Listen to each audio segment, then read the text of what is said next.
Hamas और Israel के दरमियान शदीद लड़ाई जारी है और फ़लस्तीनी जंगजू तंजीम हमास ने इसराइल को नाक को चने चबवा दिए हैं।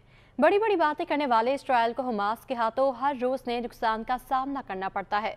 धमकियों और कार्रवाइयों के बावजूद इसराइली फ़ौज हमास का कुछ भी बिगाड़ने में नाकाम है।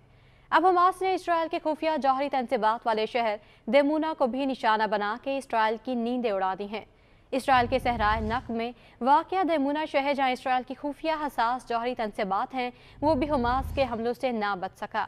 हमास की अस्करी विंग अल कासिम ब्रिगेड ने इसराइल के अहम तरीन शहर देमूना को निशाना बनाया है और ख्याल किया जा रहा है कि इसमें इसराइल को भारी नुकसान उठाना पड़ा है।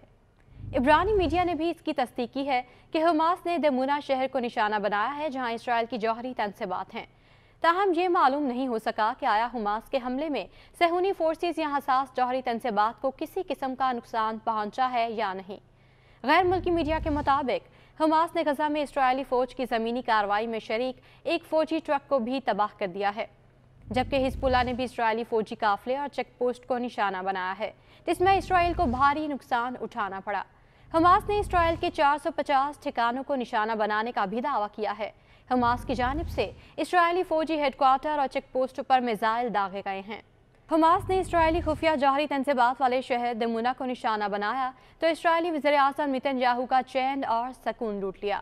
नेतन्याहू ने हमास को शिकस्त देना इसराइल के लिए इम्तिहान करार दिया और कहा कि हमास इसराइल के वजूद के लिए खतरा बन गई है।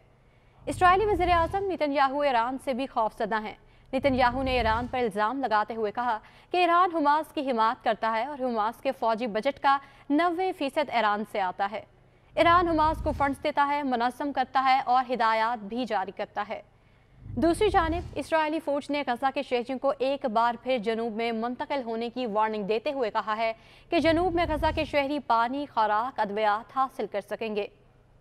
इसराइली फ़ौज तर्जुमान का कहना है कि अमरीका और मिस्र की गजा के लिए इंसानी इमदाद की कोशिशों को बढ़ाया जाएगा। इसराइल की लड़ाई गजा के लोगों से नहीं, हमास के साथ है।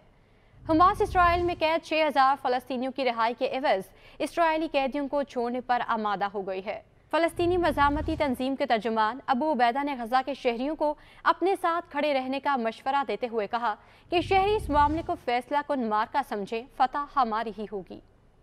उधर इसराइली जगमालियों के खानदानों का कहना है कि सहूनी हुकूमत कैदियों की बखैरियत रिहाई की जिम्मेदार है। वज़ीर आज़म नेतन्याहू तमाम कैदियों की रिहाई के लिए हर मुमकिन कोशिश करें। इस हवाले से हमास का कहना है कि इसराइली कार्रवाइयों के दरमियान कई जगमाली भी हलाक हो गए हैं। फ़लस्तीनी वज़ारत सेहत का कहना है कि इसराइल के गजा पर फ़ज़ाई और ज़मीनी हमलों में शहीद फ़लस्तीनियों की तादाद 9000 से ज़ायद हो चुकी है, जिसमें आधे से ज़्यादा तादाद ख़वातीन और बच्चों की है।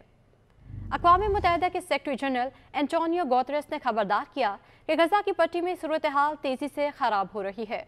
उन्होंने खून रेज़ी के डरावने ख्वाब को ख़त्म करने के लिए एक बार फिर जंग बंदी का मुतालबा किया है।